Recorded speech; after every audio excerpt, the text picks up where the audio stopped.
First at 5. From the University of Florida's College of Journalism and Communications, you're watching WUFT News.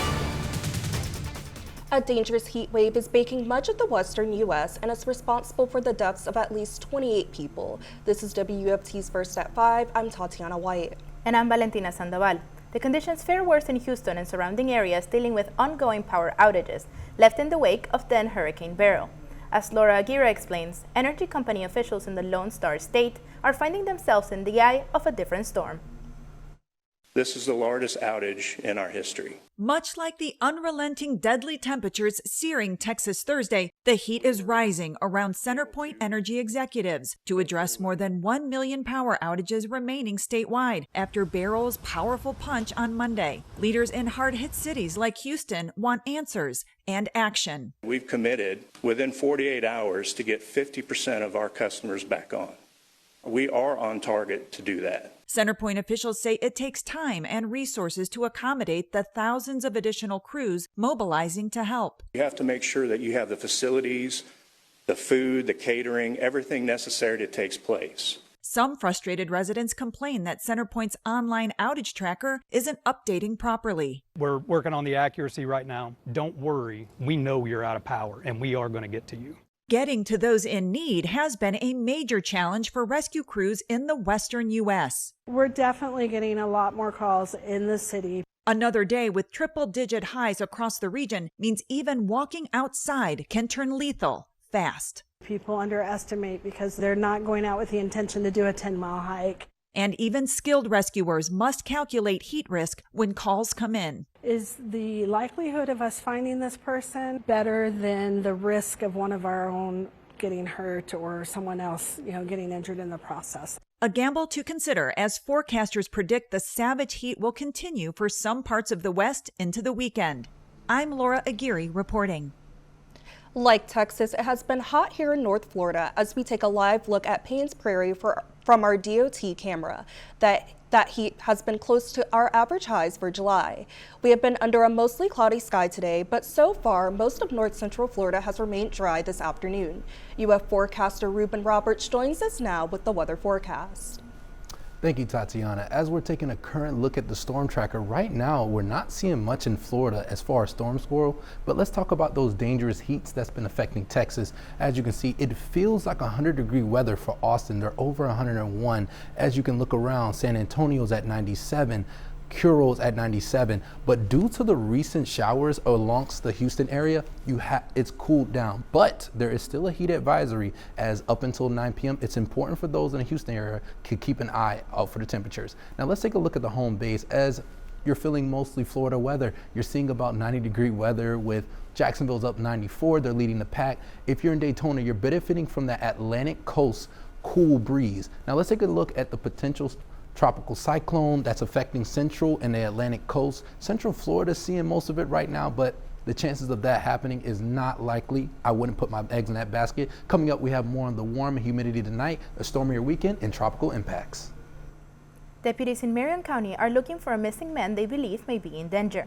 Daniel King was seen last walking with his girlfriend on Southeast 151st Place in Wearsdale by his family on June 24th. His family says they received concerning messages about his well-being. The Marion County Sheriff's Office asked that if you have any information about Daniel's whereabouts, call 911. Deputies in Marion County are also looking for this woman. They only have her first name, which is Cassandra. They got a call this morning from a homeless camp off Northwest 63rd Place. They say Cassandra was seen going into the woods with a man. Witnesses say they heard what sounded like a struggle and haven't seen Cassandra since. Deputies believe she may be in danger. If you have any information about either missing person, you're asked to call the Marion County Sheriff's Department. Grant applications for the My Safe Florida Home program are now being accepted by the state. The legislature approved $200 million to continue the popular home hardening program that could help about 20,000 mostly low and moderate income residents cut property insurance costs. The program offers inspections and grants to help residents upgrade homes and qualify for property insurance discounts. Chief Financial Officer Jimmy Patronas has been advocating for additional funding to cover a backlog of applications for the program since last fall.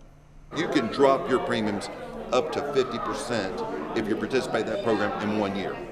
That's quicker than any new rate approval process that takes place. The law requires applications from low-income individuals ages 60 and older to be handled first, followed by all other low-income individuals. Applications from moderate-income homeowners ages 60 and older would be third in line for consideration. Tensions were high on board an American Airlines flight in Tampa Wednesday when a tire caught fire during takeoff. The video you are watching shows the tire exploding and catching fire as the jet headed down the runway. The flight was headed to Phoenix with nearly 200 passengers on board, but the takeoff was aborted. Fire trucks responded to the scene, and an American Airlines spokesperson says no one was injured. Passengers got off the plane safely and were bused to the terminal, where they boarded another flight to Phoenix. GRU is extending its call center hours to accommodate for the beginning of the fall semester. New and returning students make July and August the busiest months with more than 14,000 new service requests.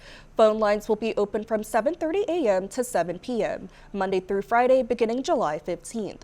International students must still go in person with a valid ID to set up new services.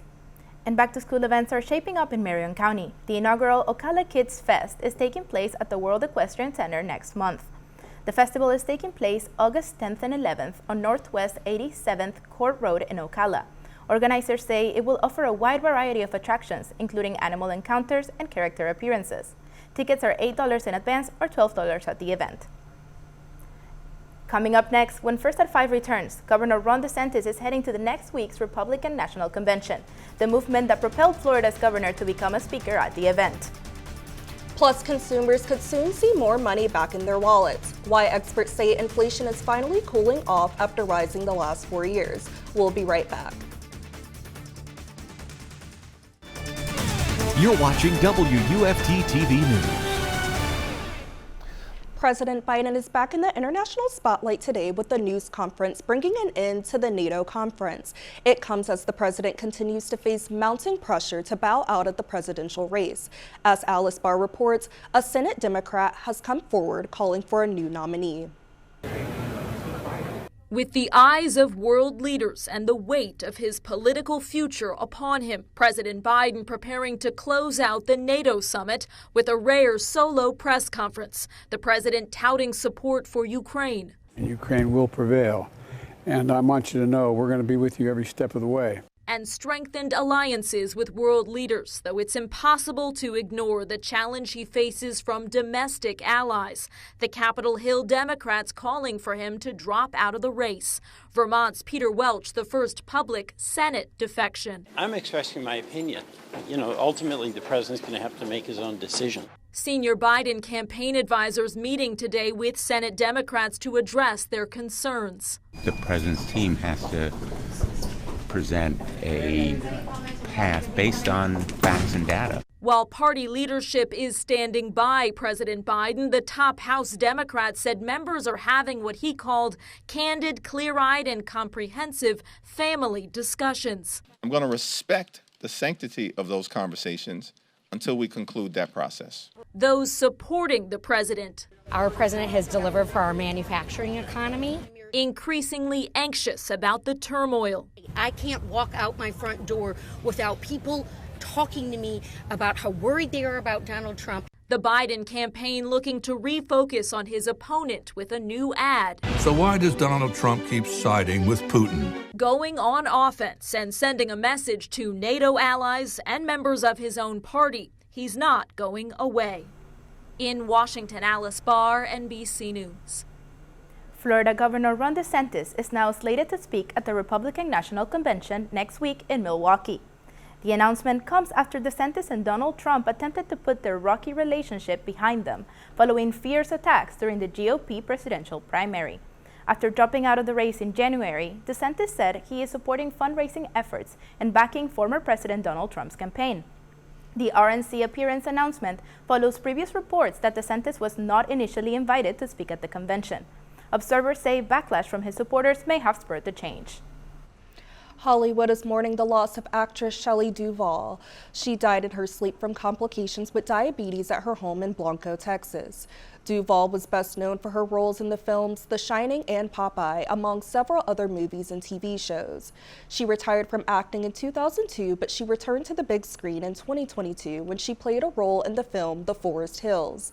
Her life partner of 35 years, Dan Gilroy, says in part, "Too much suffering lately. Now she's free. Fly away, beautiful Shelley." Shelley Duvall was 75 years old. Americans bogged down by years of rising inflation may finally have gotten some encouraging news. Sparked partly by falling fuel costs, consumer prices dropped in June as the Federal Reserve weighs whether to cut interest rates, currently sitting at a 23-year high. Ryan Abel breaks down what the latest price index report means for you. This is certainly good news on the inflation front. In a new report, overall inflation beating economist expectations with a sharper annual slowdown in June to 3% from May's 3.3%. One in a row is not a streak. We need to see more of that in months ahead. But I think we're hopeful now, just because we're starting to see signs now that we haven't seen for the past few years. The Consumer Price Index report by the Bureau of Labor Statistics showing from month to month something we haven't seen in 4 years, a drop in consumer prices by 0.1%, a small but potentially significant swing. The change fueled in part by falling gas, as well as new and used car prices, while housing, food, and medical service costs still rise. This, coupled with the report on the jobs market last week, all of that aligning for the Federal Reserve to begin cutting interest rates perhaps as soon as September. Those cuts would be welcomed as interest rates currently sit at a 23-year high, while the Fed tries to combat inflation, making it more expensive to borrow for home, auto, and other loans. The strain on household budgets is very real, even though prices now aren't going up as fast as they were. In Washington, Brian Abel reporting. I have a current outlook on the storm tracker right now. As you can see, it's mostly affecting the Atlantic coast, but I'll have more for you after the break. You're watching WUFT-TV News. Let's take a current look at the temperatures around Florida. We're seeing mostly Florida weather with low 90s. As you can see, Gainesville is at 90, Daytona's at 87. They're experiencing that Atlantic coast breeze. Jacksonville's leading the pack with 94. But we'll take a look at the current storm tracker. Not much going on right now. We should be mostly clear. But let's take a look at the satellite and radar. As you can see, it's mostly affecting central Florida, and that's the chance of that tropical storm that could be affecting Florida. Now, right now, not much. Wouldn't put my eggs in that basket, but let's look at the National Hurricane Center as they're telling us there's a 10% chance of a cyclone forming in the next 48 hours. I wouldn't gamble on it, but I wouldn't also rule it out. Now, let's take a look at the future tracker. This is what we should be expecting over the next few days. The low pressure is moving more towards the Carolinas, not really affecting Florida, as it's going to continue to move from Friday and Saturday. It should be mostly clear. It's not going to be affecting us too bad. Now, let's take a current look on campus. You can see it's about 91 degrees, but it feels like it's almost 100-degree weather outside with a light breeze on top. Let's take a look at our hour to hour for the rest of the night. So at 5, we're going to be seeing mostly cloudy and hot weather, 95. A little bit hot, but as the night goes on, we're going to be seeing going down to 89 and potentially reaching down to 81. It's going to feel a little warm and muggy, but it should get cooler and cooler as the night goes on. Now, let's take a look at that future tracker as it's showing you mostly the storms, nothing, clear skies. It's just dry. Actually, I would encourage, if anyone wanted to in Florida, to go to the beach, because you're not going to be seeing rainfall. It's just clear. Now, let's take a look. Let's take a look at Friday morning. It's going to be a tale of two different sides. As you can see, it's going to start off around 70-degree weather for most of Florida, which is cooler than we usually feel, but let's get back to reality. As you're going to be seeing 96-degree weather tomorrow. It's, as I said, perfect beach weather, 95, 96, Jacksonville at 97, Gainesville's 96. Now, let's take a quick look at the 7-day outlook. It's going to be mostly stormy throughout the week. There's a high chance of rain for most of the days from Saturday up until Wednesday. Thursday is that lucky day, not much, and Friday is that lucky day, as you're not going to be seeing much storms there. 95-degree weather for most of the week. We're up in the 90s, so make sure to bring sunscreen when you step outside the house. The NCAA Men's Basketball Committee decided to push back any decisions to expand the March Madness tournament. However, there will be upcoming changes to the tournament selection process.